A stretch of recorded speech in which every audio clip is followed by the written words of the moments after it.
Hello बच्चों, तो आज का हमारा टॉपिक है पॉलीमर। आइए इसे फटाफट पढ़ते हैं, बहुत अच्छी और इजी लैंग्वेज में इसको स्टडी करेंगे। ठीक है, तो पॉलीमर क्या होता है? सबसे पहली चीज तो पॉली होता है मैनी, एंड मर की अगर बात करें, अगर हम इसे डिवाइड करके इजी लैंग्वेज में पढ़ें तो पॉली होगा मैनी एंड मर होगा पार्ट, यूनिट्स भी बोल सकते हैं। ठीक है, तो बच्चों इसका मतलब क्या है, असली रीजन क्या है? सबसे पहली बात कि ये जो पॉलीमर है इसको हम रेगुलर लाइफ में यूज करते हैं। कैसे?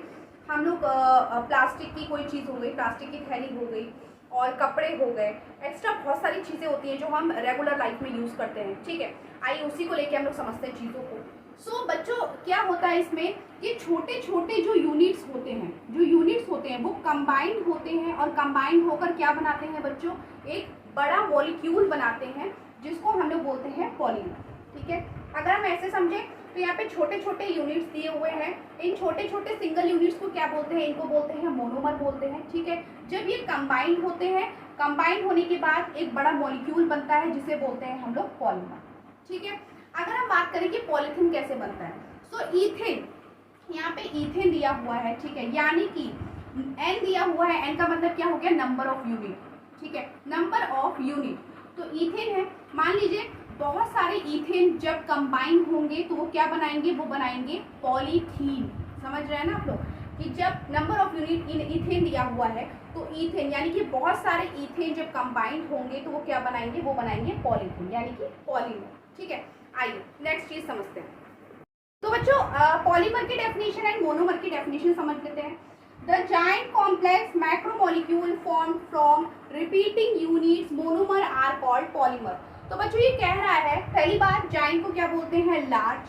ठीक है, एंड कॉम्प्लेक्स मैक्रोमोलिक्यूल यानी कि बहुत बड़ा मॉलिक्यूल। ठीक है, यानी कि वही वाली बात आ गई जो मैंने अभी पहले बताई आपको कि जो छोटे छोटे यूनिट्स होते हैं जब वो कंबाइन होते हैं तो वो क्या बनाते हैं? एक बहुत बड़ा मॉलिक्यूल बनाते हैं जिसको हम लोग क्या बोलते हैं? पॉलीमर बोलते हैं। क्या बोलते हैं? पॉलीमर बोलते हैं। ठीक है, यानी कि मैक्रोमोलिक्यूल, एक बहुत बड़ा मॉलिक्यूल बनाना, छोटे छोटे यूनिट्स मिलकर जब एक बहुत बड़ा मॉलिक्यूल बनाएंगे, फॉर्म करेंगे, तो उसको क्या बोलेंगे? उसको बोलेंगे पॉलीमर। ठीक है, मोनोमर की डेफिनेशन देखें तो the smallest individual repeating units molecule are known as monomer, यानी कि बहुत छोटे छोटे जो इंडिविजुअल रिपीटिंग यूनिट्स होते हैं उनको क्या बोलते हैं? उनको बोलते हैं हम लोग मोनोमर। ठीक है, आइए नेक्स्ट देखते हैं। सो बच्चों अगर हम बात करें क्लासिफिकेशन पॉलीमर्स की, सो टू टाइप्स के होते हैं, होमोपॉलीमर्स एंड कोपॉलीमर। ठीक है, तो इसे हम समझते हैं। होमोपॉलीमर भी क्या होता है? अ polymer which is form from only one type of monomer, यानी कि ऐसा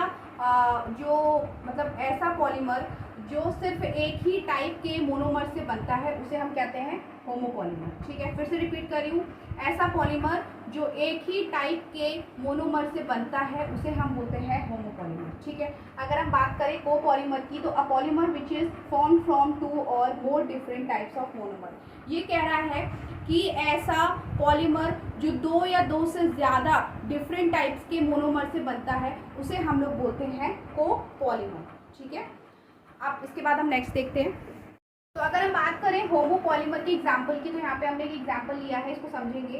तो यहाँ पे क्या है? एन है और ये ईथेन है। ठीक है, तो इसमें क्या होता है होमोपॉलीमर में कि एक ही टाइप्स के मोनोमर्स होते हैं जो कंबाइन होते हैं, एक ही टाइप्स के मोनोमर्स कंबाइन होते हैं। ठीक है, यानी कि यहाँ पे ईथेन दिया हुआ है। ठीक है, बहुत सारे ईथेन, ढेर सारे अगर हम ईथेन ले लें, यानी कि यहाँ पे एन है, नंबर ऑफ यूनिट्स, बहुत सारे ढेर सारे ईथेन है, जब वो कंबाइन होंगे, कंबाइन होने के बाद पॉलीमराइजेशन होगा तो हमें क्या मिलेगा? हमें मिलेगा पॉलीथीन, पॉलीथीन बनेगा। ठीक है, ये हो गई इसकी सिंपल सी एग्जांपल के तौर पे जो मैंने आपको समझाया है। अगर हम एग्जांपल ले लें तो एग्जांपल में आ जाएगा आपका PVC, starch, nylon 6 and Teflon. ठीक है, अब हम नेक्स्ट देखते हैं एग्जाम्पल। बच्चों अब हम बात करेंगे कोपॉलीमर की एग्जाम्पल की।